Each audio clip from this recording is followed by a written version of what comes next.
ॐ नमो भगवते वासुदेवाय.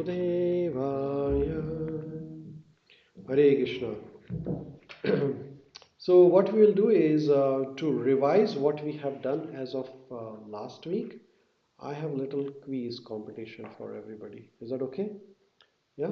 So I have some questions for all of you, and these questions are based on chapter number 1 to chapter number 6. And this will give you a little test how well we have understood those chapters, and then if not, then we'll clarify those doubts. Okay. So are you all ready for the quiz time? Okay. This is a multiple choice questions. So what you have to do is everybody has to pick one answer. Okay. So let's do it. This is from chapter number 2 of Bhagavad Gita. Why should one not be disturbed and tolerate happiness and distress? There is a shloka in Bhagavad Gita. Lord Krishna tells to Arjuna, Matra sparshastu kaunteya sitoshnu sukha dukkada agamapaino anityasa tamsati tikshava bharata. Lord Krishna is telling to Arjuna, hey Arjuna, tolerate happiness and distress just like summer and winter season. They come and go, right? So Lord Krishna is asking Arjuna to tolerate. But then question is, why should we tolerate good and bad times? You understand the tolerance? Tolerance means that just be with it. Just don't resist or don't try to protect it or like that. Okay, so why should it? Because they arise from the sense perception. Because performing the prescribed duties, one can liberate himself or herself. And answer C is both A and B. Okay, let's start from here. What is your answer?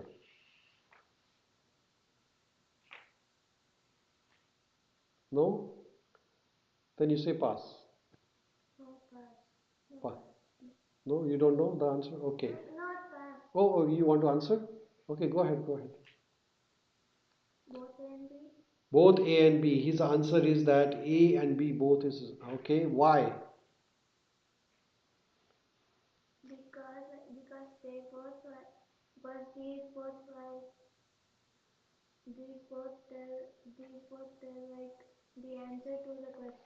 Okay, so that's good. Both are answers to the question. Natasha, you want to say something? What is your choice here? Okay. Absolutely. So correct answer is the C. Why? Because first of all, good and bad times are part of life, right? So like summer and winter season, or heat and cold. Heat and cold is because of sense perception. Similarly, happiness and distress is because we have this body. That is, if we don't have a body, then we won't feel happiness and distress, right? But we have a body, so this body has happiness and distress. So they arise because of sense perception. So whatever is the sense perception, we have to tolerate it, right? And then by doing our duties, we can uh, we can liberate ourselves, not by running away from the duty. Arjuna was a soldier. His duty is to fight and protect. If you run away from the duty, then it is not good. Like, say you are a father of a young boy and you run away from your duty of protecting your family. Is that good? That's a sinful activity, right? Whatever is your job, like say you are a student, so that is your duty to study. If you run away from that, that is sinful. Like I'm a doctor, so my duty is to treat a patient. If I run away from that, that is not good. Is that right? So whatever is your duty, you have to do it. So duty has to be done. We have to be very diligent about it. And during doing the duty, if good or bad, somebody will appreciate your duty, somebody will criticize your work, somebody will say good words, somebody will say bad words. Sometimes you get success, sometimes you get failure. But that does not mean that you run away from the duty. You get the point? Like a doctor treats the patient, but sometimes medicine doesn't work. So does that mean doctor runs away from the patient? No, he will say, okay, please let's do something else. So similarly in our life also, good and bad both are part and parcel. We have to just be with it and go ahead. Is that okay? So that's the answer. Okay. So a big round of applause to Advik. Thank you, Advik. Thank you so much. Okay, what is the size of the spirit soul? Everybody has a soul here? Yeah. And animals have a soul, the birds have a soul, the elephant has a soul, the small ant has a soul. Huh? So what is the size of the soul? 1/10,000th part of the tip of the hair, 100,000th part of the tip of the hair, 1/10,000th part of the tip of the hair, uh, 1,000,000th part of the tip of the hair. Okay. That's not correct. Okay. Thousand. Yeah, yeah. It should be 1 million. Okay, that's what I said. 1,000 is 1 million. Okay, who want to answer this question? What is the size of the soul? Okay, Adrik is there, but anybody else wants to take? Yes, Adrik. 1/10,000. One? 10,000. Okay, 1/10,000. Anybody else? 1,000. One? 1/10,000. Okay. 1/10,000. 1/10,000? That's the correct answer. So the soul is very small. You take the tip of the hair, divide it into 10,000 parts. It's a very small, tiny part, which you cannot even see with any microscope. So it's very tiny, tiny. Huh? So the same size of the soul in the elephant and the same size of soul in small bacteria and insect, whatever it is. So the soul size is same, like you know. So we are all same from inside, right? Then what are the characteristics of the soul? Soul is unborn, indestructible, and unchangeable. B, cannot be burned, dried, wet, or withered by the wind. C is it is everlasting, immovable, or pervading, invisible, inconceivable, and immutable. Or D, all of the above. Okay. What is the answer? All of the above. How many of you? Yeah. How about you, Gaurav? All of them. Yeah, so you can let your wife know that she can come online if she wants. Okay. So soul is unborn, indestructible, and unchangeable. So which means that soul is eternal. You cannot cut the soul. What did you say? Nothing. Okay, okay. So and then you cannot burn it. You cannot cut it with any weapons because why you cannot cut it with any weapon? Because it's so tiny that you cannot see even, right? Right? So, and then it is everlasting, which means that we all are going to be here forever. We are all going to be ever. Okay, the next question is Buddhi Yoga means. Okay, what is the meaning of Buddhi Yoga? A. Success in the world. B. Reluctant actions, consciousness. D. Hard labor. C. Hard labor. D. Work for the pleasure of the Lord. So, what does Buddhi Yoga mean? Consciousness. What is that? A, B, C, D? D. B. He's saying B. What is the Buddhi Yoga means? Work for the pleasure of the Lord. Ah, D. D is the correct answer. Buddhi means intelligence, right? So using the intelligence that whatever I am doing, if it is going to give me a reaction, and then because of the reaction I have to. So if you do good karmas, then good will come back to you. Is that right? Every action has equal and opposite reaction. That is called as Newton's third law, right? What about animals? Yeah, what is that? Animals, Animals what? they also have this Animals do have this? karma duty. Oh, very good question. So yes, every living entity has karma, but the definition of bad karma is different for every living entity. For example, a lion has to kill an animal to survive.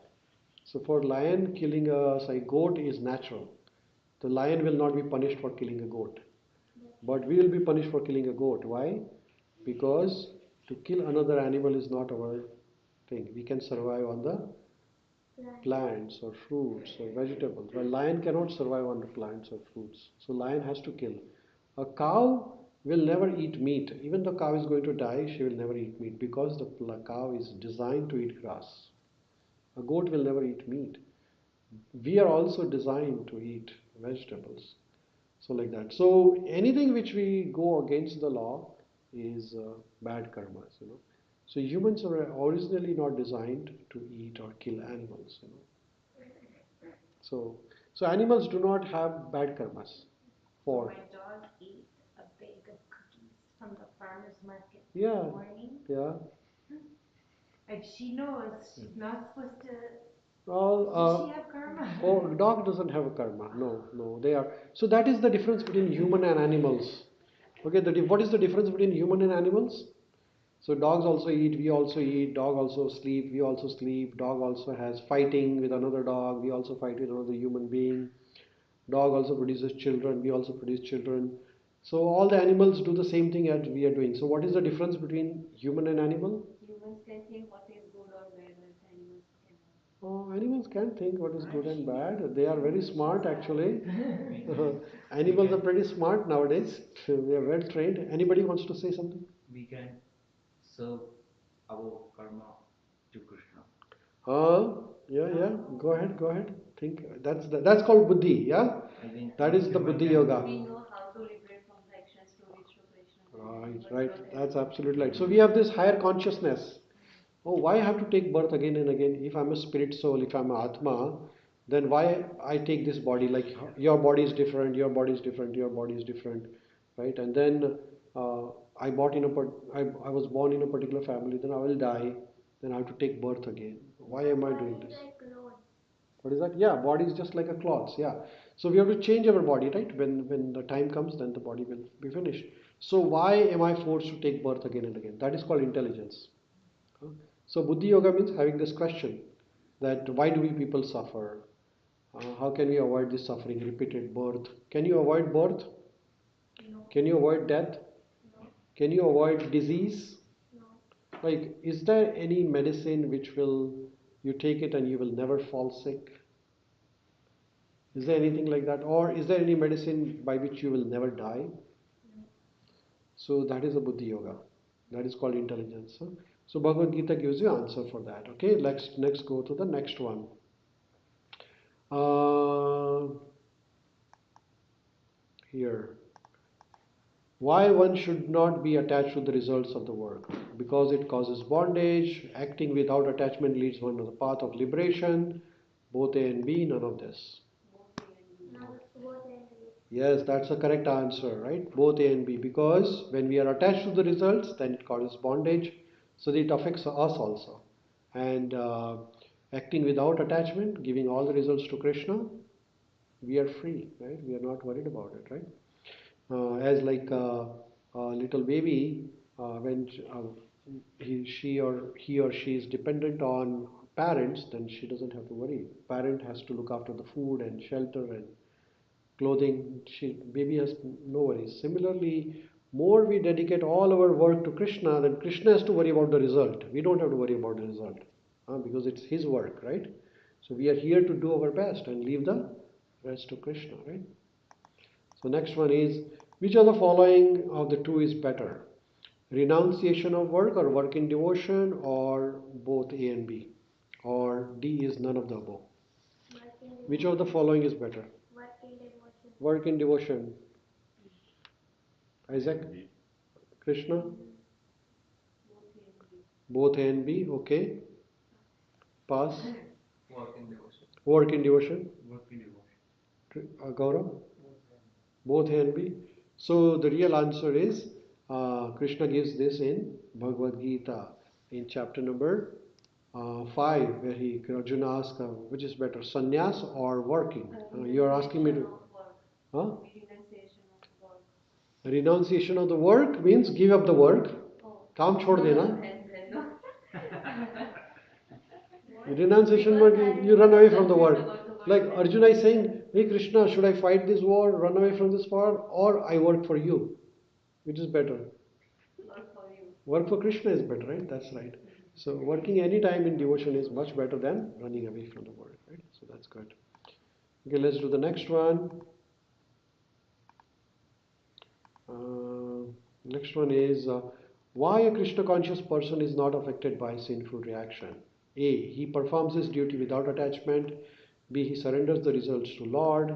C. He engages himself in the service of Lord. D. All of the above. All. B. Yes, that's the correct answer. Why? Because whatever we do for Krishna, uh, like say we are cooking the vegetables, right? While cooking vegetables, also we might be killing some bacteria. So killing is a killing, whether you kill a small bacteria or animal, it's killing. So what do you do then? So while cooking vegetables, also you pray to Krishna that Krishna, I'm cooking it for you. Somehow or other we have to survive, and we have to eat vegetables. but I'm cooking it for your pleasure. You please take it and make it a prasad so that we can take it. So that way, then we are not attached to the prasadam. We are taking it just because it's Krishna's offering, right? And then we engage ourselves in service of Krishna, right? So all of those are good answers. So next one. What Krishna says about attaining a peace. He is the ultimate purpose of all sacrifice. He is the proprietor of all planets and demigods. C. Everything should be offered to his transcendental service. D. All of the above. All. All? For anybody else? Yeah. So Krishna says in Bhagavad Gita in 5th chapter, last sloka, where Krishna says, Bhoktaram Yagna Tapasam Sarvaloka Maheshwaram. Huh? So Krishna is the ultimate owner of everything. So how do you have a peace? We always are worried about this is mine, I want to get this, I want to get this, I want to get new iPhone, new Samsung phone, new house, new car, new bungalow. And when more you want, more you are stressed out, right? Because then you have to spend more, you have to work more, right? Rather than that, we become satisfied because everything is for Krishna's pleasure. Whatever little I need for his service, I will keep it. Otherwise, dedicate it for service of Krishna. So everything belongs to Krishna. Like family, house. My family belongs to Krishna actually. I don't own my children. Children were given to me by Krishna. Krishna gave the body, soul comes from Krishna. How can I claim that he is my son, right? I do my duty as a son, as a father, but then he belongs to Krishna. So when I serve my son, I feel like, okay, I'm serving Krishna actually, like that. So when we serve others also, everybody belongs to Krishna. So when we serve others, we feel like, oh, this is my chance to serve Krishna, right? So this is the ultimate peace formula. So whatever the best I can do for Krishna, I will do for you, right? So it's equal for everybody.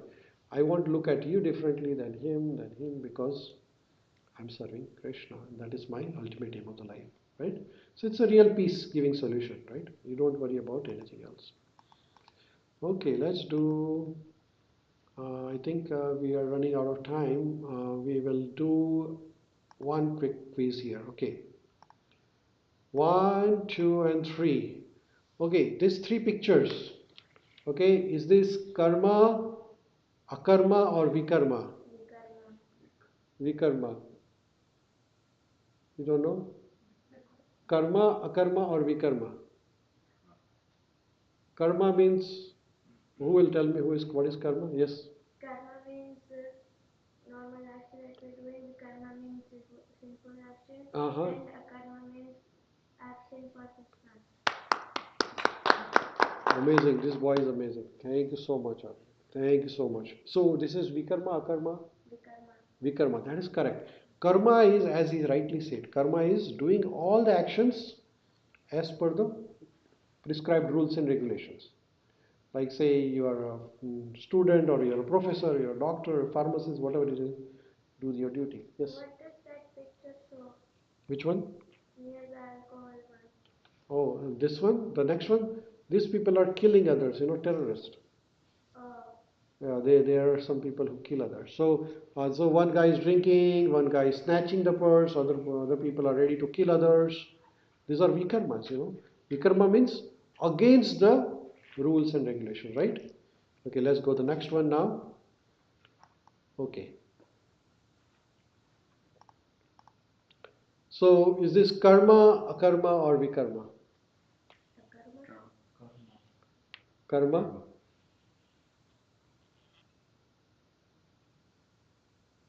You are confused. Okay, how about you? Karma. Karma? Karma and akarma. Yes, Karma and akarma. Karma. Okay, why this a picture is karma? The person who is working, Hmm? he works to feed himself, his Uh-huh. family. Uh-huh. So he's doing his karma, Uh-huh.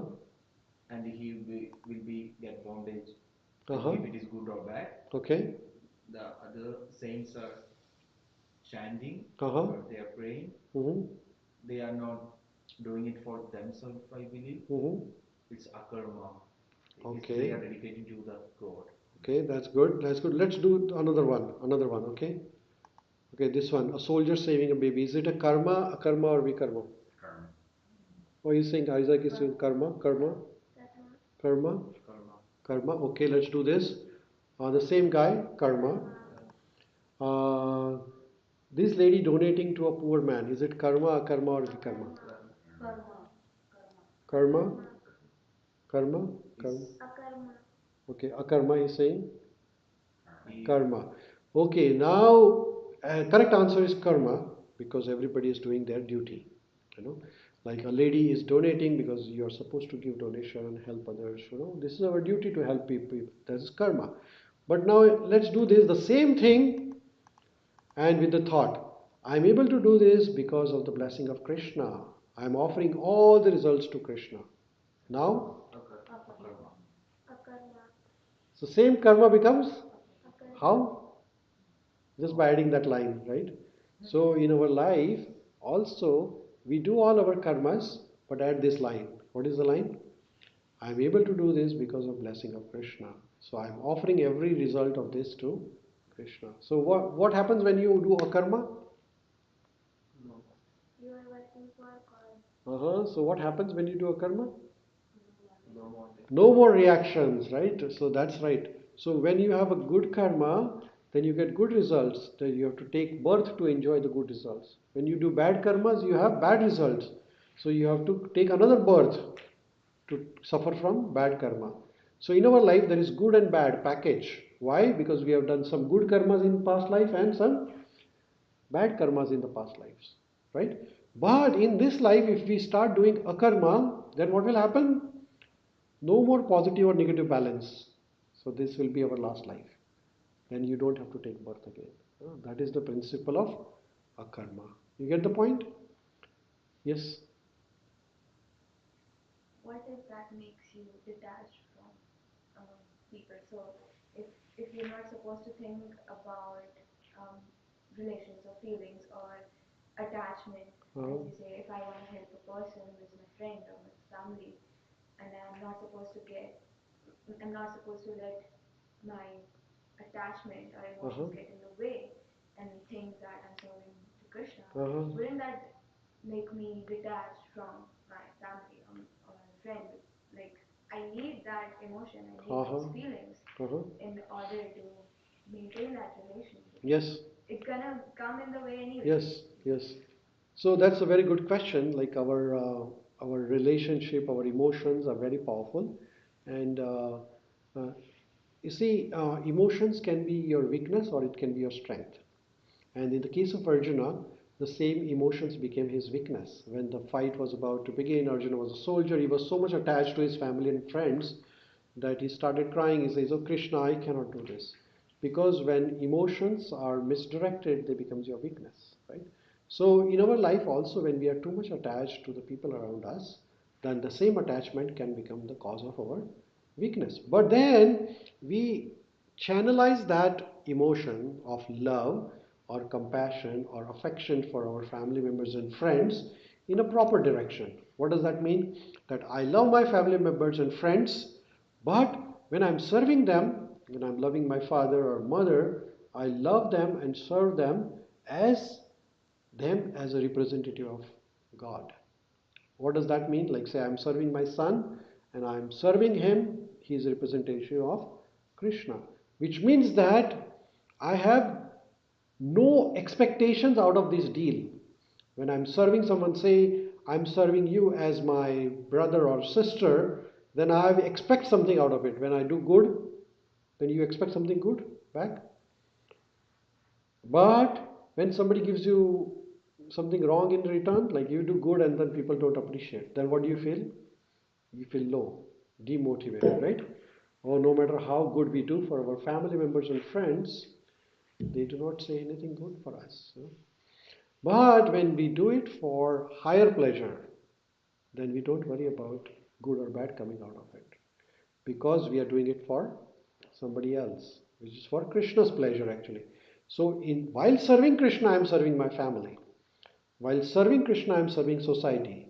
While serving Krishna, I am serving my friends or my family. So here there is only one. You can't make the whole world happy. Can you make the whole world happy? Can you make the whole world happy? Can you? It's impossible. But as I said, when you want to pour the water to the, when you want to water the tree, you pour the water on the root of the tree, not each leaf or a branch. Similarly, when you want to make whole world happy, it's impossible. But when you make Krishna happy, automatically everybody will be happy. That is my experience, right? Because Krishna consciousness is a pure emotion where you are serving without condition. Or service without condition is called? Service without expectation is called? It's called love. Service without expectation is called? Is that right or wrong? Right. A mother serves a child without expectation. What is that called? What is that called? Love. Love means bhakti actually, a devotion. A mother is devoted to the child. That is how she loves the child. Similarly, in our life also, everywhere when we start seeing Krishna, when I am helping a poor man, I will not feel, oh, I have done a good work. What will I say? I am able to do this because Krishna has given me some energy. So what happens? Your ego is down. When you are too much egoistic, then you want to take all the credits. That doesn't work. Huh? Ego comes in between you and Krishna. So you remove the ego, then Krishna is visible. When you remove the ego, that is called as love. When there is ego, there is no love. Because when there is ego, there is, what is there? Selfishness. I scratch your back, you scratch my back. When you don't scratch my back, I don't love you. Is that right? If I get, husband and wife, they love each other, and then after a few days, they are ready to divorce each other. Why? Because of the ego, right? Because there was no true love. True love is a mother loves the child, and even though child does something wrong, mother will say, no, I will protect my child. Why? Love. Love is most powerful phenomenon on the planet. But when this love is misdirected towards the body, that is called as false compassion. We talked about the false compassion. So when we love our family and friends as a body, then you love this person, you don't love that person. You love this country, you don't live that country. You love humans, but you hate animals, like that. But when you love Krishna, then you start seeing Krishna everywhere, right? So then there is no discrimination. That is called as the real unity among diversity.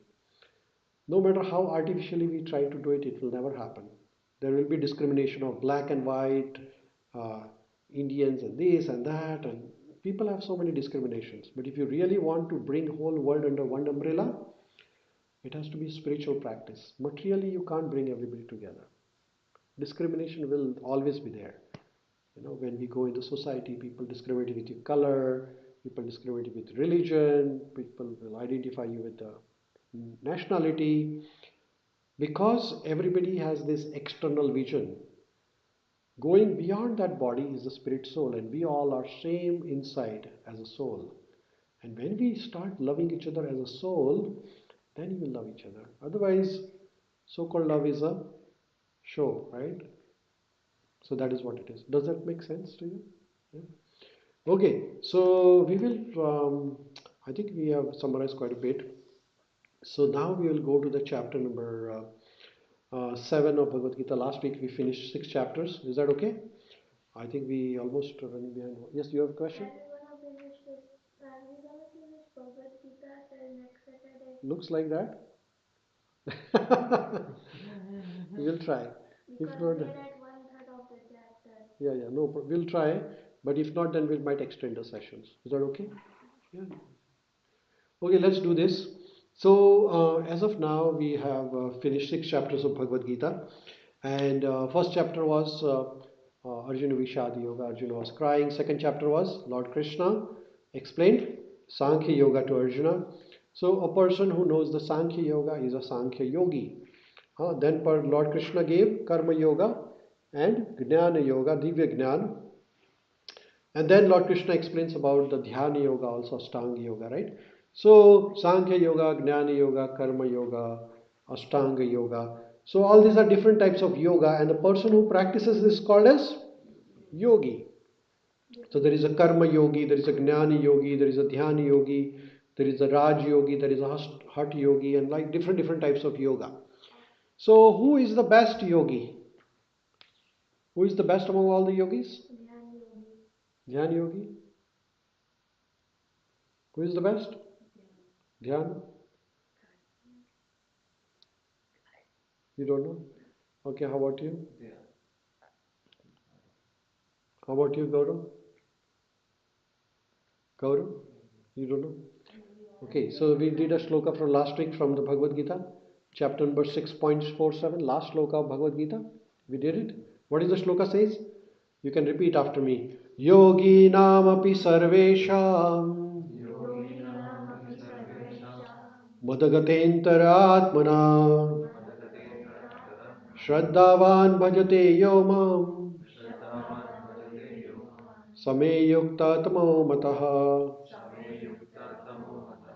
So sarvesham, yogi nam api sarvesham. Sarvesham means of all the types. Huh? So of all the types of yogi, who is the best? So Lord Krishna says, Mada Gata Antara Atmana, which means one who focuses on Mad. Mad means Krishna, me. Krishna is telling it to Arjuna. So he is saying that Mada Gata Antara Atmana. So one who always thinks about from his heart about me. Shraddhavan. Shraddha means faith. Bhajate. Bhajate means bhakti. Bhajate means remembering, serving. Bhajate yo mam. Mam means me. Me means Krishna. Same yukta tamo mataha.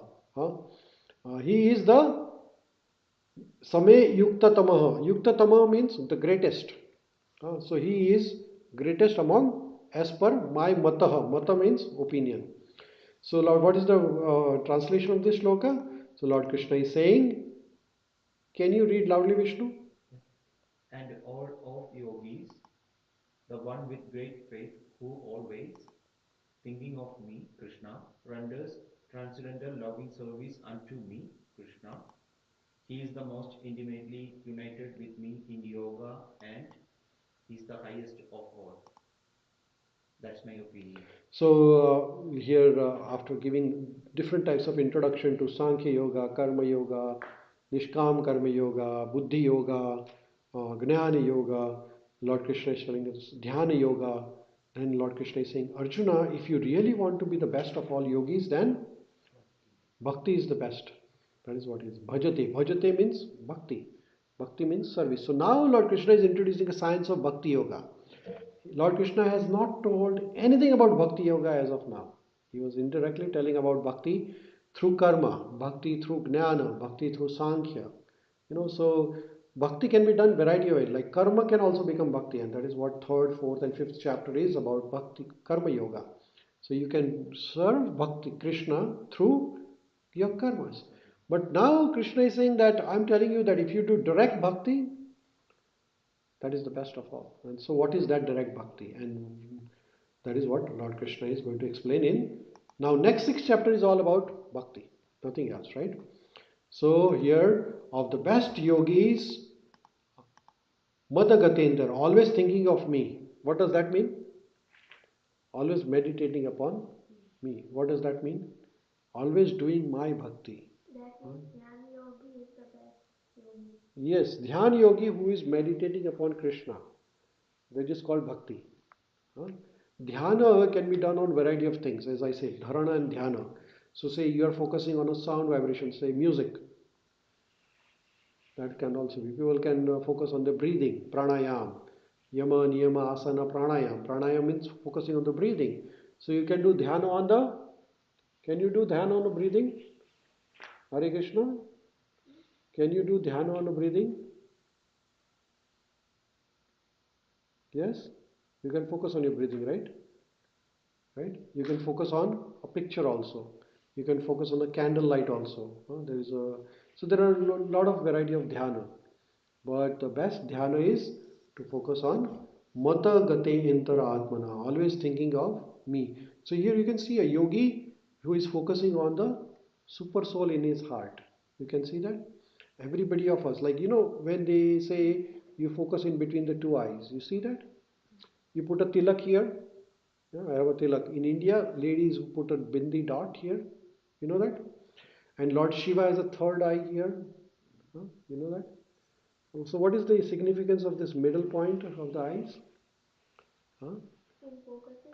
That is where the supreme energy, all the chakras, when they are activated, then that energy lies there. So when you are focusing upon that by remembering Krishna, so when you are remembering the Paramatma, you remember the Paramatma in your heart through the focus.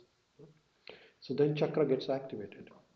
So that is Lord Krishna is saying that when this heart chakra is activated, then it is the best. Mata Gatendra Atmana, always thinking of Krishna. And then Shraddhavan Bhajate Omam and renders transcendental loving service to me is the best of all the yogis. So then Lord Krishna says, if you're going to do my bhakti, then I'm going to tell you something about me, who Krishna is, right? So this is called knowledge of absolute or Gnana Vijnana Yoga, or also called as Yoga of realization. So, who is Krishna? How to know Krishna? Is Krishna really a God? How to know God? All these questions are there. Sometimes people say that, can you show me God? Have you seen God? Some people ask me, have you seen God in your life? So we have to think about it. Oh, have you seen God? No? How about you? No? How about you? Nobody has seen the God? How about you? No? Will you like to see God? Yeah? How about you? I have a question. Yes, you have a counter question on Godhead, Godhead. I don't know. Godhead. Godhead means the one who is the fountainhead, who is the source of all the gods. God means the definition of a God literally is controller. Literal definition of a God is controller. We all are controllers, but very tiny, miny controllers. Like I can control, like say, the light switch here. I can make the switch on and off. But can I control the power station, hydro station? No. So I'm a tiny god. I just control this one, right? There are some god who can control the wind, called wind god. It's called Pavana Devata, right? Vayu Devata. Huh? There is a god which controls the rain. It's called Indra Devata. There is a god which controls the fire, which is called fire god, Agni Devata. There is a god which controls the sun, Surya Devata. Huh? So there are various gods which are controller of one particular entity. Like sun god can control only the sun. Sun god cannot control the moon. Is that right? There is a personality, there is an authority. But there is a godhead, which means all these gods, they work under a supreme god. That is called Godhead, head of all the gods. And would Godhead also control the sun god? Yes, that's what it is. Yes. So, how to know this supreme Godhead? That is what the idea is about. So, people say, have you seen God? Have you seen? When generally we refer to God, we refer to that divine personality. Hmm? And sometimes people say, oh, you are God, you are God, you are God, everybody is God. And that is true, but partly, not completely. Just like in a school. Krishna is the head of school, Uh-huh. and then there are the demigods are the teachers, Yes, and then what they control are the students. yes, yes, yes. So that's correct. That's correct. He's a good schoolboy. So that's very good. When you sit in front of Krishna, one etiquette is that we don't show our feet to Krishna because it is, Hardik, do you know? But We don't show our feet to Krishna. because It is offensive. oh, If I sit next to you like this, is it good? no, Why? Because I'm showing my feet to you, right? So when you sit in front of Krishna, you never show feet to Krishna. Huh? If you want, you can sit on the chair also. Are you sure? Okay, just little manners. That's okay. So here the science of God. So how do you know God? Huh? That is what Krishna is telling to Arjuna. So Lord Krishna is saying to Arjuna that if you really want to know more about me, I'm going to tell you here. So Lord Krishna is saying, Shri Bhagavan Vacha Mayyasaktamana Partha Yogam Yunjam Matashraya Asamshayam Samagram Mam Yatha Gnasya Shatata Shunu. So Lord Krishna is saying that, hey Arjuna, Shrunu. Shrunu means hear. Hey Arjuna, you now hear how you can know about me. If you really want to know who the God is there any controller, and why should we know about Krishna, then he says that by practicing yoga in full consciousness of me, with mind attached to me, you can know me in full, without doubt. So if you really want to know about the God, about the Krishna, then what is requirement? Requirement is Maya Sakta Manaha. Mind has to be attached to Krishna. So, if you really want to know about Krishna completely, if you really want to know the supreme power within you or Paramatma within you, we have a super soul. We have a soul and super soul. It's called Atma and Paramatma. So, if you really want to get yoga, yoga means connecting. So, if you really want to connect Atma and Paramatma, you have to start Asakti. Asakti means attachment. Normally, our attachment is for body. Everybody is attached to the body, right? We see in the mirror ourselves. How many times? We see it quite often. Huh? We take a selfie and how am I looking, and then if it doesn't look good, take another selfie. Huh? So we are all attached to the. Yeah, you see in the mirror yourself. Huh? That's why people most of the time is on asakti for the body. But Lord Krishna is saying that if you really want to progress in the spiritual life, then your asakti has to be towards Krishna rather than towards your body. Why? Because that is what is all about. Attachment drives your mind. If you are attached to say movie, then you'll go to the movie theater. If you are attached to food, then you will go to the restaurant, right? If you are attached to Krishna, where will you go? You will go to the temple. Right? Or if you are attached to Krishna, you will read Bhagavad Gita. If you are attached to money, then you will find where you can make money. Is that correct? Yeah. So it all depends upon where you are attached to. Right? So mind has to be attached to Krishna. If you really want to learn about Bhagavad Gita or learn the science of Bhagavad Gita, then the mind has to be attached to Krishna. So why should we attach to Krishna? And that is what the question here is, that why should we worry too much about Krishna here? So Lord Krishna is saying that in second shloka, Lord Krishna is saying that Gnanam teham savijnanam midam vakshama usheshataha. I shall now declare it to you unto full the knowledge. Knowing this, nothing further shall remain to you to know. So now Gnana and Vijnana. Gnana means knowledge, and what is Vijnana? What is the difference between knowledge and science? So, Gnana is just information.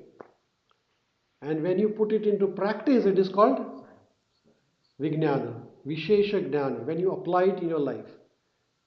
So, example like I have a knowledge about medicine, it is just a knowledge. But when I use it for the patient care,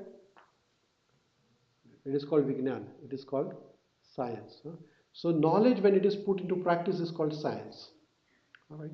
So this is what Lord Krishna is saying, that I am going to tell you Gnana and Vijnana, knowing which you have nothing to worry about. So, and he's saying that Manushyanam Shahastreshu Kaschit Yatati Siddhaye Yatatam Api Siddhanam Kaschin Mam Veti Tatvataha.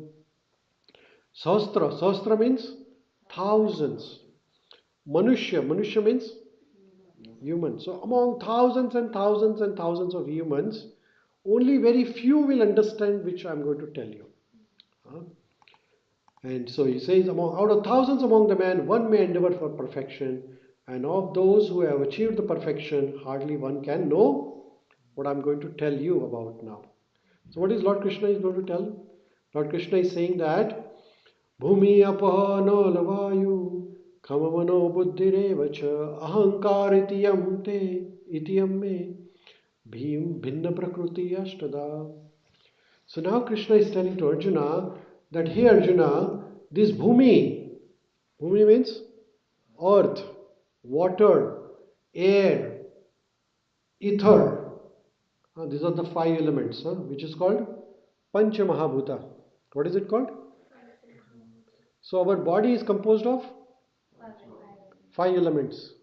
Actually, your body, her body, your body is composed of these five things. What are the five things? Earth, water, fire, air. What is earth? What is earth in your body? Earth in my body? Yeah.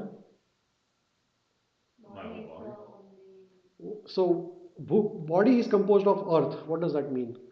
Well, you go back into the earth. Decompose. Bones, the flesh.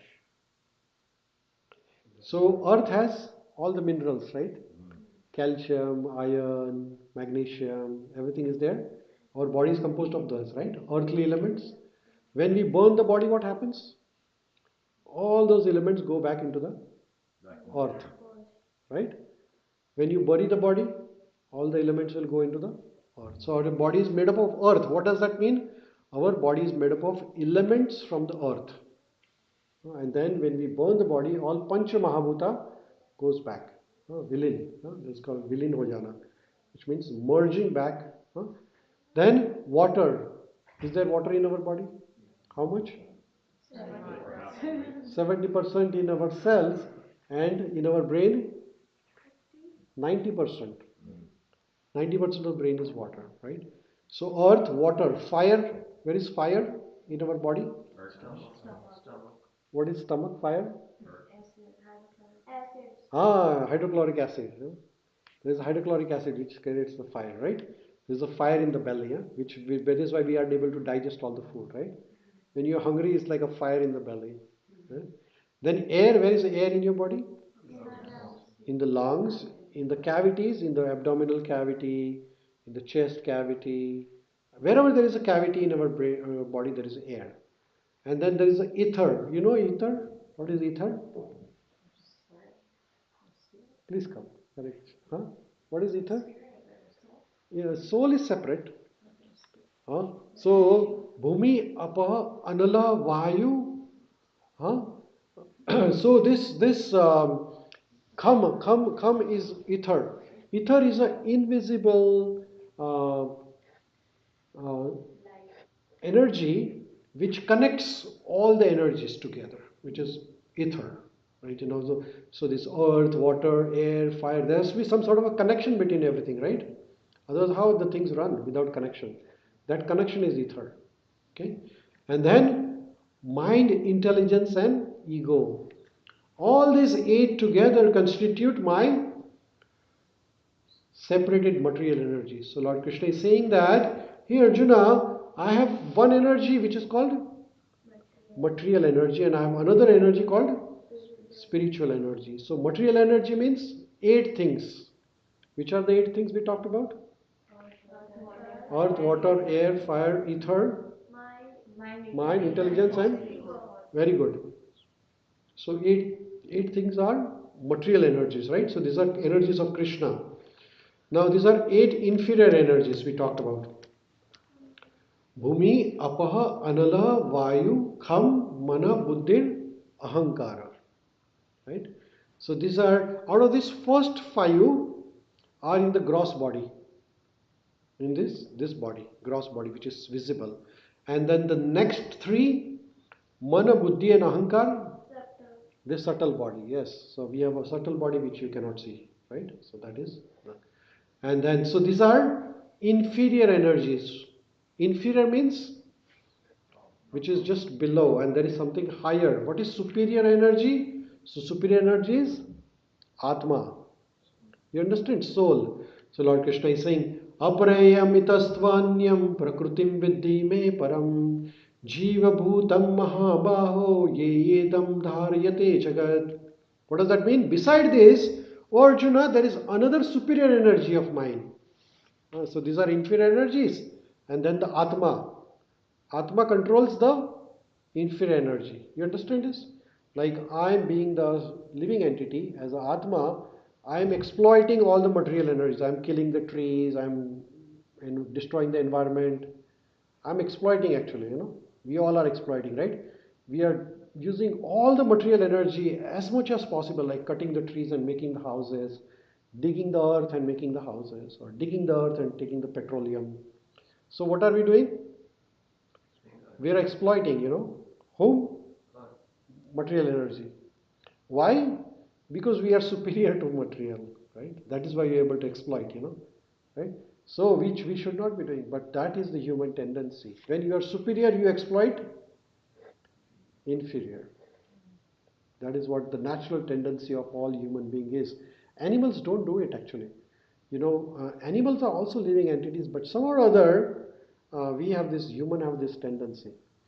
If you keep a bag of rice on an intersection, right, and some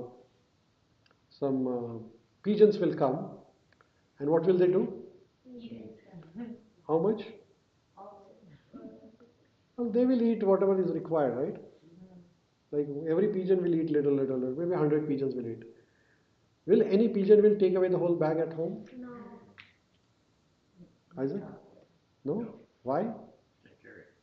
What is that? Can't carry it. They can't carry it? That is what the tendency of animal is. They will never eat more than they need. Actually, they won't store it. But we are not going to eat the whole grain of rice, right? But what we do, Equally, we just take it whole thing, maybe in the future, right? So that is the difference. So exploitation tendency. So Lord Krishna is saying that, hey Arjuna, there is superior energy of mind which contains living entities, and who are exploiting the inferior energy. We are all exploiting the mother nature to some extent or other. Huh? So who is the superior energy? Living entities. And who is the inferior energy? Who is the inferior energy? Inferior energy? Material. What is the material energy? Composed of 8 elements, right? Earth, water, air, fire, ether. So then, further Lord Krishna is saying that Mata partaram nanyat kishchiyati dhananjaya mai sarvam idam proktam sutre mani gana ivaha. Mataha partaram nanyat. But he says that no, there is no truth superior to me. But he says that the highest of all is me, the Paramatma. Mai sarvam idam proktam. Everything rests upon me. Sutre maniganava, as the pearls are strung on a thread. So Lord Krishna is saying that everything rests upon me, Krishna, as the pearls are strung on a thread. Now, how do you understand this? So Krishna is saying that I am controlling superior and inferior, both energies. He is the controller of all. So, Krishna is controlling smallest of the small, and Krishna is controlling biggest of the big. How do we understand this? So, for example, now let's understand through the science now. You see this? This is a galaxy. Huh? This is one of the galaxies. Like here is the galaxy, for example. This is the galaxy. And our galaxy is called as Milky Way galaxy, Svetaganga. And there are thousands and thousands of galaxies, right? And each galaxy has billions and trillions of planets. Actually, you just can't even fathom like how big is the galaxy. So Earth is one of the smallest planet. There are bigger planets than Earth also. And each galaxy has millions of suns. How many? This is not I am saying, it's NASA saying. NASA website is saying the same thing. That each galaxy has how many suns? Millions of suns, millions of earths, millions of moons, millions. Now, in our galaxy, or in just considering the smaller objective like Earth, Moon, and all other planets, Saturn and Mars and Pluto and Neptune and all, whatever little we know. Have you ever heard that Earth collided on Moon? No? So how these all planets are rotating? They all rotate around themselves and they rotate around Sun. Huh? So if Earth moves away 1 degree of axis of rotation from its normal axis, then what will happen? Earth will collide on other planets. Even by 1 degree of deviation, if Earth goes away from its axis of rotation, what will happen? Earth will collide on many other planets. And similarly, any other planetary system, while they are moving around themselves and around the sun, if they move by 1 degree, what will happen? They will collide on the whole thing. Now, have you ever heard that such accident happened? Not in the history, right? Why? Why is that happening? So there are billions and billions of suns and Earth and so many planets are moving in the space, and there is no such accident ever happened actually. Huh? Let's see the space station, NASA space station, huh? And then they put the satellites, right? How many satellites are floating above the Earth? Thousand total. Too many. Sent by America, China, India, Russia. All the countries have sent how many satellites? Hundreds and thousands of satellites are there, right? And these satellites, how many kilometers above the Earth? All these satellites? Is it 200 kilometers? 300, yeah, 300 is the correct number. 200 to 300 kilometers is the correct number. So all these satellites which are sent by uh, different countries, they are floating 300 kilometers. That's a huge distance. Huh? And how do they are floating? What do? They transmit all the signals and everything, right? So now, who is controlling them? Krishna. No, no, satellites I'm talking about. Krishna is controlling something, that is correct. But who is controlling the satellites which are sent by different countries? People. So there is a control room, right? And the NASA has a control room, and there is control room in India, and a control room in China, control room in Russia. Is that correct, or am I wrong? Yeah. So there are so many scientists who are monitoring these satellites. And why are they monitoring satellites? 24 by 7, 365? They don't crash into each They other. don't crash, correct, yeah. Or it doesn't go wrong or something like that, right? So, and then they are continuously exchanging the information, and if there is anything wrong in the satellite, what do? There is a guy there staying there in the space station 6 months a year, huh? And they stay there like it's really difficult to leave there probably. 6 months in a vacuum, right? It's unbelievable. Alone. But people stay there in the space station. There are a few people staying there already. So they monitor certain critical parameters, right? And they're monitoring what they are doing. They're making sure that they don't collide. So what are parameters they monitor? Orientation of the each satellite, then spin, velocity, orbit decay correction, or satellite distance, heat dissipation, cosmic radiation. There's so many parameters they have to monitor. It's not like a single one thing, just like a security camera. It's not like that. It's pretty complicated actually.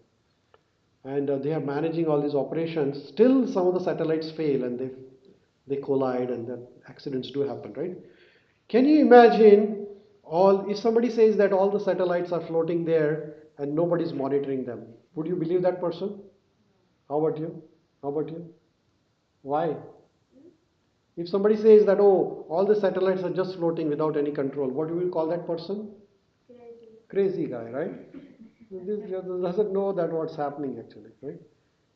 Right? A small little baby, like a 1 year old or 2 year old, when the baby sees the plane flying in the sky, and the baby doesn't know how the plane flies. So what that little baby is going to say? Oh, see, that is flying by itself. But does a plane fly by itself? No. Who is there? There's a pilot there, right? Who is doing it, right? And there are people monitoring the flight.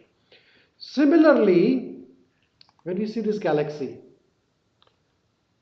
so many galaxies and so many moons and suns and earth, and then if somebody says that okay, they are floating by themselves, what do you call that person?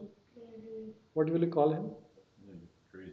Crazy, absolutely. Because if few satellites need the control, how about such a massive satellites? Won't they need a control? They need the whole thing. Definitely they need somebody looking after. Yes or no? Yes or no, Vishnu? How about you, Arvind? How about you? Do you think you need somebody to control them, or they will just do by themselves? I'm conflicted. You're confused or conflicted? Conflicted. Okay, so you want to say yes or no? Yes for the satellites Yeah. and no for this one. Not a rigid, like hard. But you still are on the verge. Yeah. How about you? Do you need somebody to control this or they are floating by themselves? Need somebody to control. Why you need somebody to control? Because satellites cannot go by themselves. We need some control. You need somebody. How about you, Isaac? Yeah. You definitely need somebody, right? Okay, let's do. So, we see that there is an order here, right, in the arrangement. And what is the order in the arrangement here? Like, say, Earth and Sun, right? So, how much is the mass of the Sun? You know, Earth. What is the mass of the Earth? Anybody knows the mass of the Earth? How much is the mass of the Earth? Like 40 something kilometers around. Mass means the whole, like a ton. What is the volume of this? Okay, so here is the mass of the earth, 6 into 10 times 21 metric tons, whatever that is. And the speed of the earth around the sun is 106 106,000 kilometers per hour. Like, that's unbelievable speed, that, like, we can't even fathom we can't even see it, right? That's the speed with which earth is moving around, and that the similar speed is of other planets. So now, as I said, that if this one moves away from axis of rotation by 1 degree, what will happen? It will collide. Absolutely, it will collide, because the speed is tremendous, the mass is tremendous. And imagine deviation by 1 degree. Like, say you are driving on the highway with 200 kilometers, and you just put the steering by 1 degree and you go to the opposite lane. What will happen? You will crash and the whole car will be crushed into pieces, because that speed and the mass creates more impact. You understand this? So, such a huge volume, such a huge speed, and never an accident ever. Can you imagine that? So it's happening automatically, right? Yes or no? Is it autopilot or somebody is monitoring it? Someone monitoring. Somebody has to be in the control, right? Or no? Still you don't believe it. Somebody has to monitor it, because this is tremendous speed.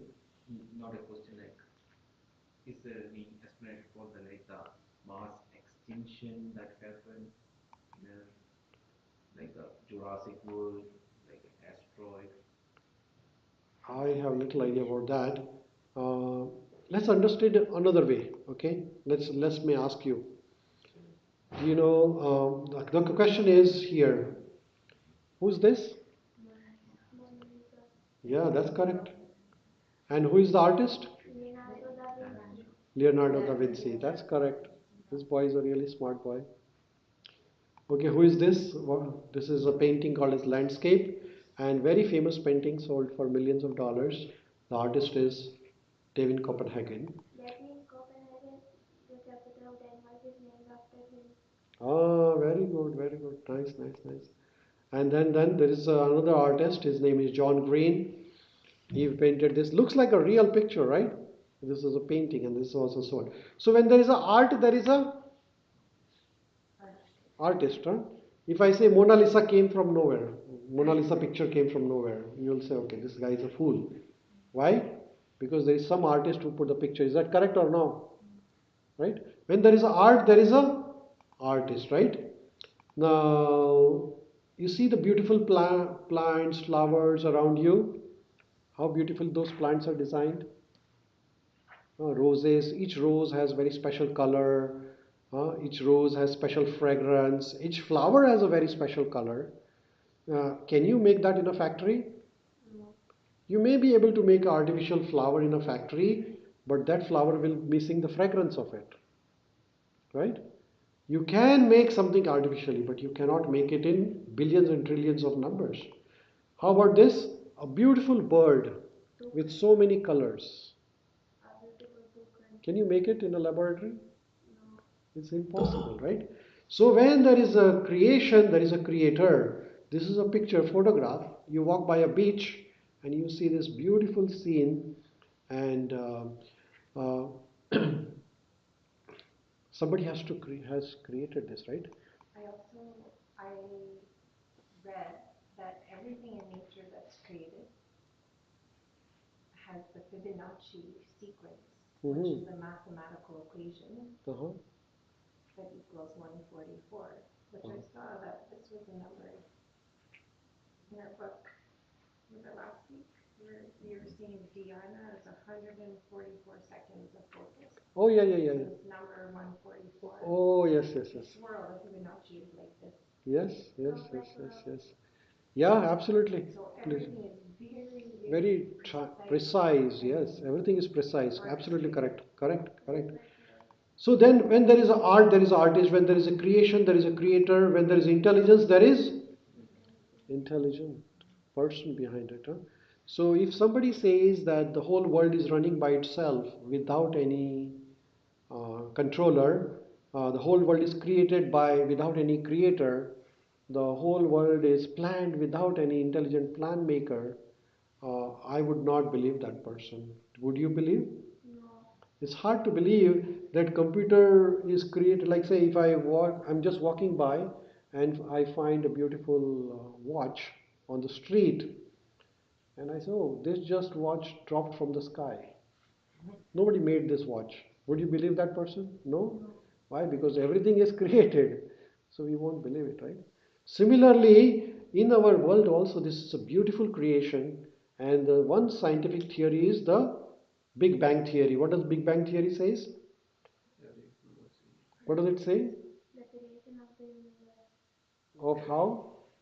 Everything was initially unified as a single matter, Uh-huh. and then it exploded. Exploded, and then such beautiful things were created. Huh? And before, and Can you create beautiful things out of explosion? They did. This, what is that? They recreated this. What is a particle? God particle? The God particle. That's another thing. The Big Bang is another.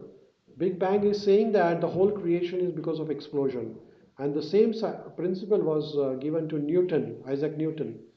When Newton was given this principle, Newton didn't believe it.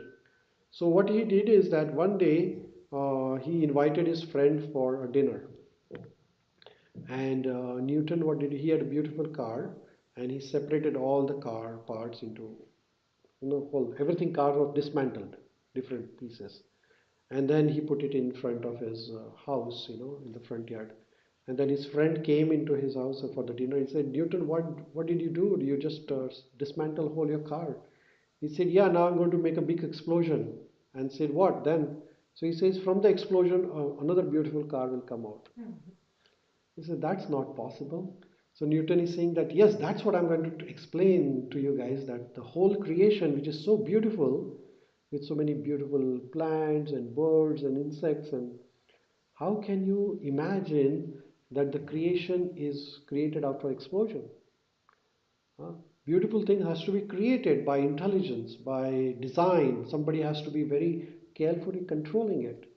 You just cannot see the creation without creator, right?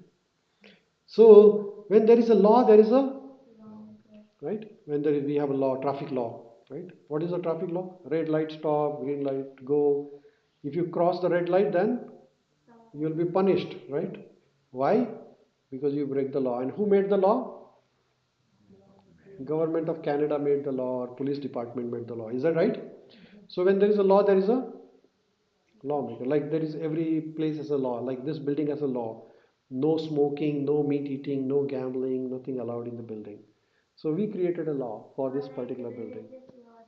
Yeah, everybody has different laws, right? Similarly, so there is a law means lawmaker, right? So there are lots of laws, right? There is a law of mechanics. Everybody from engineering here? What is your background? Computer science. Yeah, you also have a law, right? In computers also there is a law, right? What is the law of mechanics? Then there is a law of physics, optics, right? And there is law of thermodynamics. Huh? And then there is so many laws in the macro world, micro world. There are all laws, right? There are precise laws for mathematics governing all this macro and micro world, right? So similarly, there is law of karma. What is law of karma?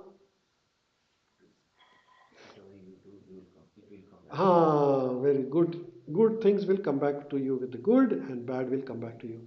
So now, if there is a law, then do you think there is a lawmaker? Right? When there is a law, and how do you know this? That law of karma exists? What is the proof of law of karma?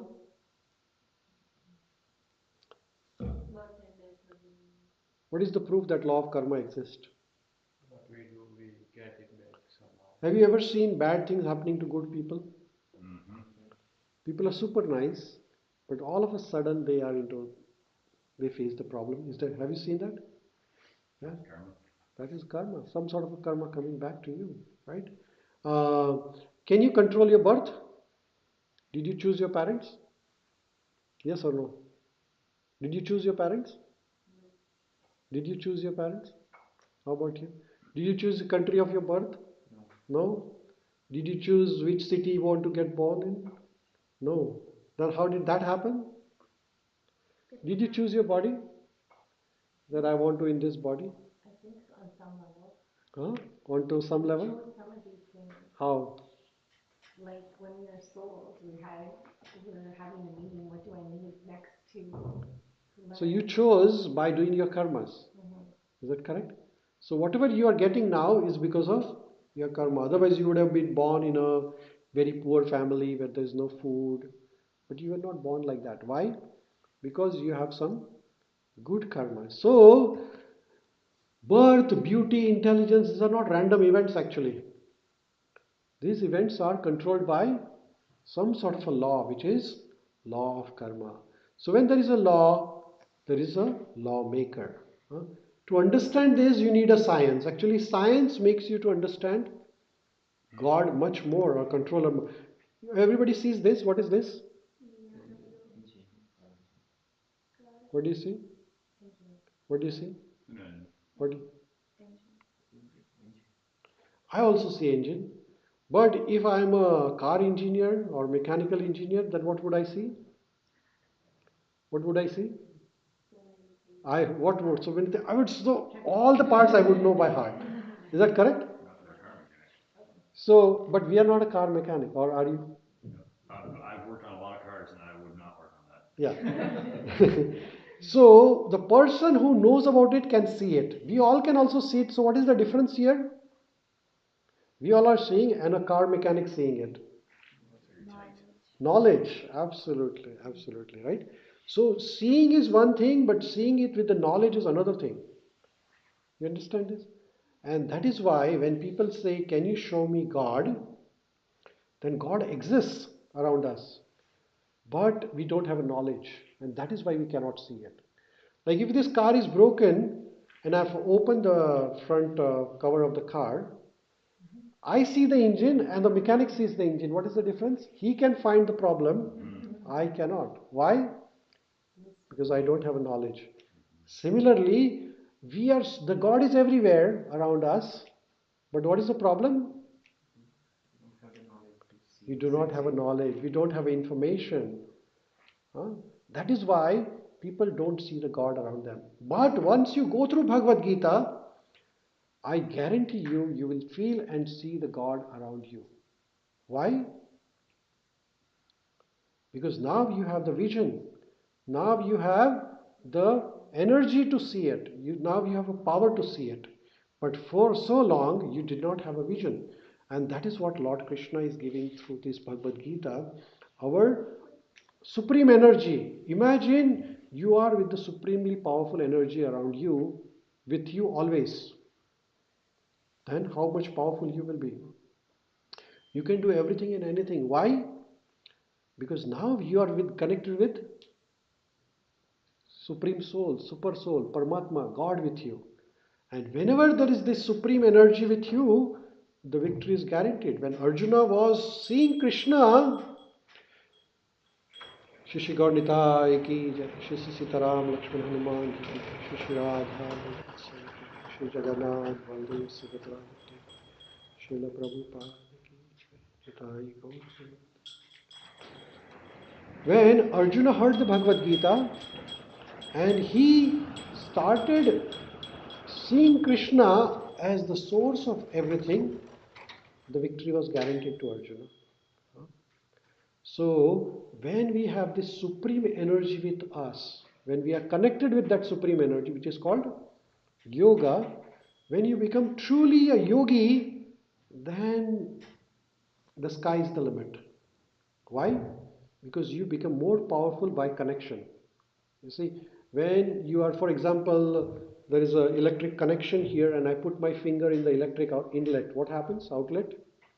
The electricity will flow in my body, right? So my body becomes electricity, electrified. And when you touch me, what happens? You get electrified. Why? Because that energy is flowing in you. Similarly, when you are connected with Krishna, the Krishna's energy starts flowing in you. So whatever you touch becomes Krishna actually. And then wherever there is a Krishna, yatra yogeshvara Krishna. Wherever is Krishna, the victory is guaranteed. There is no problem. Wherever there is Krishna, happiness is guaranteed. Wherever there is Krishna, peace is guaranteed. Wherever there is Krishna, eternity is guaranteed. So this is what happens when we learn Bhagavad Gita.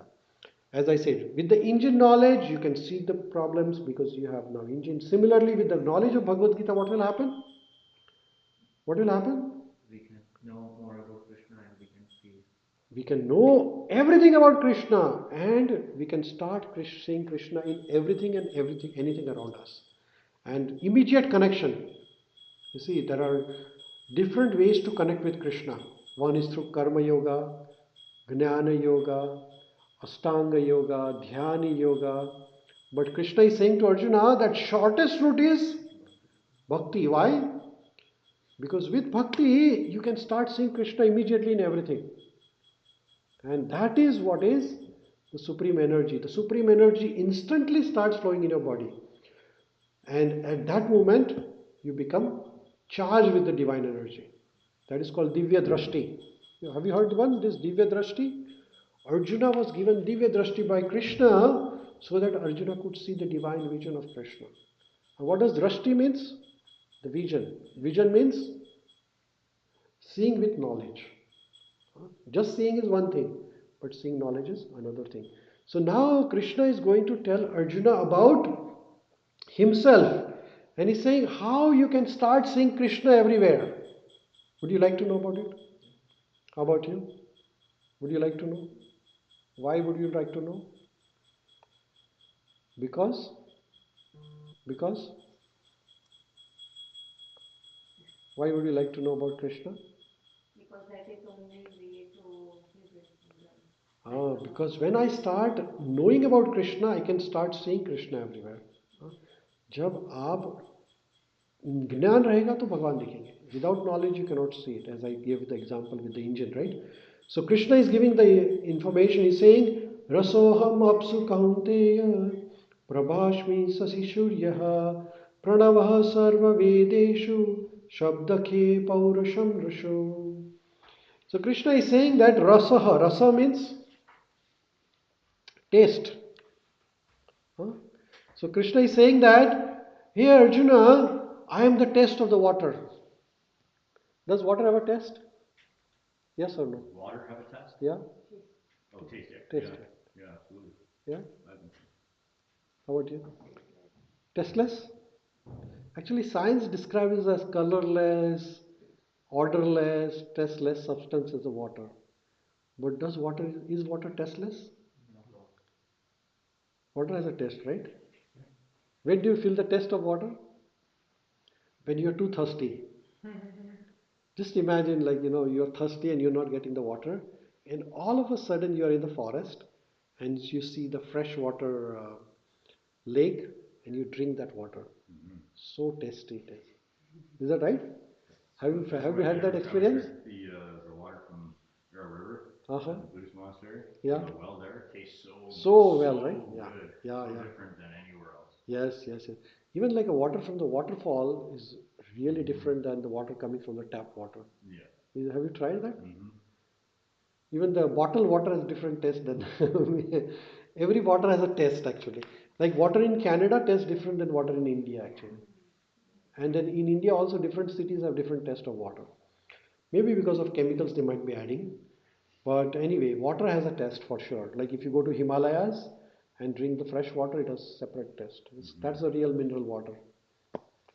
So Lord Krishna is saying that that taste of water is me. So what does that mean?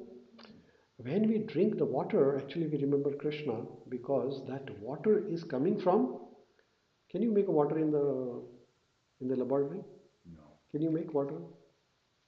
They say H2O. What is H2O? Two oxygen, two hydrogen, one oxygen. Okay, mix water. That's true. So you can bring two H and one O and make a water. Yes, but can you have your own H? Can you make H in your laboratory? You can't make. You have to get oxygen also from the nature. So even though they say that okay H2O, but you can mix the H2, but you can't create H by yourself. That you have to borrow from the nature, right? That's good. So Krishna is saying that that taste of water is me. So when we are drinking the water, what do we see? We start seeing Krishna there. How many times you drink a water? So many times, huh? So when I'm drinking water, I'm saying Krishna, I'm seeing you. Huh? Is that right? Then Lord Krishna is saying, Rasoham apsukanteha prabhashmi sashi surya. So he said, the light of the sun and the moon, I am. What does that mean? That whatever the energy we are getting from the sun, the energy is representation of Krishna's energy, right? When we see moon, actually, vegetables, they have a taste. Every vegetable like potato, cabbage, cauliflower, tomato, they have a taste. Now, how does taste come from? The taste in the vegetables is because of moonlight actually. And so the garden vegetables, which are grown naturally, they taste very different than those vegetables which are grown in a what is called greenhouse, so-called greenhouse, or in a factory or setup, because that moonlight gives a special taste to the vegetables. Actually, when you go to villages in India, you eat the vegetables, they have a very special flavor than the vegetables which buy from the superstore here, because they are having special moonlight exposure. And that is what Krishna is saying here, that that moonlight is me, which is giving you the taste of all the vegetables actually. Many of the plants, they survive on moonlight. If there is no moonlight, the plants will not grow even. You know that? Our Isaac would know more about it. Sun and moon are very essential of the plants. We may not think that moon is essential. We just know about the chlorophyll and phosphorylation process. But moon is very essential for giving the fruits. The taste of the fruit is because of moonlight actually. So when your plants are having good adequate moonlight, the fruits will be really sweet. So that is Krishna. Then Lord Krishna is saying the syllable Om in the Vedic mantras is coming from me. Om, when you say Om sound vibration is coming from Krishna. And Krishna is saying, I am the sound in the ether and ability in the man. So whatever we are seeing around us is coming from Krishna. So Krishna is all pervasive. When we see water, when we taste the water, we see sun, moon, ability in the man, we hear the sound vibration, everything is Krishna. So is it difficult to see Krishna? No. How easy it is? Like when we drink the water, we see that, oh, that energy is coming from Krishna. Who is Krishna? Krishna is the one who is maintaining all the big, big universes, all the galaxies, the planets. And he is also in the smaller form of energy, in the form of water or the sunlight or the moonlight. So Lord Krishna is saying, Punyo gandha prithvim cha tejas chashmi vibhashaho jivanam sarva bhuteshu tapaschasmi tapashvishu. Punya Gandha. Punya Gandha, when there is a first rain, there is a special fragrance which comes from the earth. Have you ever felt that? Yeah? Have you smelled that? जब पहली पहली बारिश होती है and then Punya Gandha, that is called Punya Gandha. Where is that fragrance coming from? So Lord Krishna is saying that that fragrance is coming because of my energy. So he's saying, I am the original fragrance of the earth. Right? As soon as that First rain comes and then the fragrance comes. What happens next? The earthworm starts coming out from the earth, right? Where do the earthworm come all of a sudden from nowhere? You see millions of earthworm. Like here, as soon as the spring will start, what happens next? The earthworm will start roaming everywhere. Where do they come from? They were nowhere. They were frozen minus 40 degrees. Everything was dead. Where did all this earthworm all of a sudden come? We don't know. Is that right or wrong? Does earthworm fly from somewhere? No, they just come from somewhere. And when I walk to the hospital, actually, like now everywhere is ice, right? And as soon as the March, April will come, the earthworm will. There is so many dead earthworms all over because people walk over it. They don't watch it. Cars will drive over it, and so many earthworms I see dead every time. And then as the summer comes, then they will disappear. They were there only for like 1 month or so. So where do they come from? Where do they go? Do you know? Nobody knows actually. Isaac has answers. No. Birds eat them. Birds eat them, but where do they come from? Way down past 6 feet. That's across Hibernating under. Huh? Hibernating How do they come from? Where do they come? So that original, everything is coming from Krishna actually. I am the heat in the fire. Krishna says that when you see the fire, there is a heat energy coming from. So that is Krishna. And he says, I am the life of all that is living. And I am the penance of all the ascetics. So when we are seeing this energy around us, what do we remember? What do we remember? Krishna, right? We remember Krishna because Krishna is saying here to Arjuna that I am the fragrance of the earth, I am the fire in the heat, I am the heat in the fire, I am the life, all that is living, and I am the penance of all ascetics. So every supreme energy is coming from Krishna. Further, Krishna says, Bijamam sarva bhutanam viddhim partha sanatanam buddhir buddhitmata asmi tejas tejasvinamaham. So seed of everything is coming from Krishna actually. Krishna is the original seed of everything. Buddhir buddhi mata asmite. Intelligence of intelligent is coming from Krishna. So when you see some intelligent man, what it reminds you of? he has abundant knowledge from Krishna. Yeah, yes, it reminds you of Krishna actually. When you see some beautiful boy or a girl or smart person, what it reminds you of? Krishna. It reminds, oh, this person has a beauty because the Krishna is giving the energy into that person. This person is very intelligent because that is Krishna's energy. I see the beautiful flower because that is Krishna is sending the flower.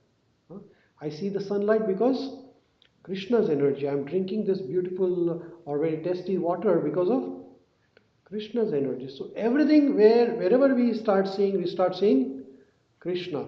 So initially you were not seeing Krishna, now you are seeing Krishna. Why is that? Because of knowledge, right? Now you have got knowledge. So Tejas Tejas Vinamaham, the prowess of powerful man. When you see a very powerful man, a big politician or a big personality, that power that person is coming from is from Krishna actually. So Krishna is saying to Arjuna that, hey Arjuna, know that I am the original seed of all that is existing. The intelligence of an intelligent man and the prowess of the powerful man. So then you start seeing Krishna everything and anything. What is the advantage of seeing Krishna everything and anything? Because then you understand that everything is the part and parcel of Krishna's energy. So I am not the owner. Who is the owner? Krishna is the owner of everything, right? So in that way, then we become submissive. We have the real truth, right? So everything is maintained by Krishna, everything is provided by Krishna, everything is supplied by Krishna. So then what is our duty? If I am supplying, so say you are supplying me the food, you are supplying me the money, you are supplying me the shelter, you are giving me everything. What is my duty now? How? At least respect you. Yeah, if you're giving me something, what is my next duty? I at least pay respects to you. Thank you so much for giving me, or no? Huh? Or you just keep on giving me and I just keep on enjoying and I don't care for you. What will happen? Is that a good way? No, right? So Krishna is giving us the water, sun, moon, all the living things, everything around us is given by Krishna. And what are we doing for Krishna? Nothing, right? So that is what it is. So it brings us to a perspective. So when we do this everyday bhakti yoga, which means the japa, actually ideally one of the main purpose of japa is that we are remembering Krishna every day. Hey Krishna, hey Rama, thank you so much for giving me everything what you have given, and I'm really thankful to you. So when you're doing this, your mood is attitude of gratitude actually. Hare Krishna, so much. Thank you so much for giving me another beautiful day. I would have been dead yesterday, but I'm alive today. So you have given me another day. You have given me this beautiful sun, the beautiful moon. You have given me the water. You have given me the food. You have given me the good parents. You have given me the good friends, good education. I'm really thankful to you. So this 10 minutes I'm dedicating to you. Is that a good idea? Is that a good idea? Is that a good idea? How about you? How about you? So should we do it every day? Why should we do it every day? With attitude of gratitude, right? So every day we should spend 10 minutes for doing the japa for Krishna, right? So in this way, Krishna is revealing all his identity. What I would request all of you is that next 10 shlokas, so we finished today until shloka number 10 or 11 of Bhagavad Gita chapter number 7, because we revised quite a bit from last few weeks, and we had a quiz, we had a japa session, so we didn't get much time to go through of the chapter 7, but we are half the way through chapter 7. So homework for you will be that you read remaining shlokas of chapter 7 if you can. Do one round of japa every day, and maybe next week when you come, we'll just start with chapter number 7, last few shlokas, and then finish chapter 8 and 9. Okay? Is that okay? So would you all be able to read? Huh? So that then we can finish on time today. It's 1:15 already. Huh? Anybody has any questions? You have any questions? No? You have any questions? How about you? How about you? No? No questions? Okay, that's good. So please come and have prasadam in the dining hall, and please thank you so much for joining us. Thank you for joining us. I hope you enjoyed. And did I answer your question? You were on the verge of yes and no, or still you are not convinced with that answer? You're convinced? What was the question? Is there any controller uh, controlling the universe? That is the question was that. Is there any controller controlling the sun, the moon, the earth? And she said that she was not confused, but what was the word? Conflicted. It's not a question like then why Krishna is allowing like some say people to exploit his energy. Very good question. Why Krishna is allowing? Very good question. What is this question you understood? This question is that if Krishna is the Supreme Personality of Godhead, if Krishna is the God, then why God allows bad things, like people are killing the animals or destroying the planet, or why Krishna is allowing? Anybody wants to participate? Maybe to continue the cycle. Maybe to continue the cycle. That's a good guess. How about you? Maybe it's a part of the karma that we have done in past lives. Part of the karma. Suffering. Okay. So he is saying that why Krishna is allowing. Krishna is just He can stop it, right? If it's a lawmaker, like a police sees you doing bad thing, what is the role of police?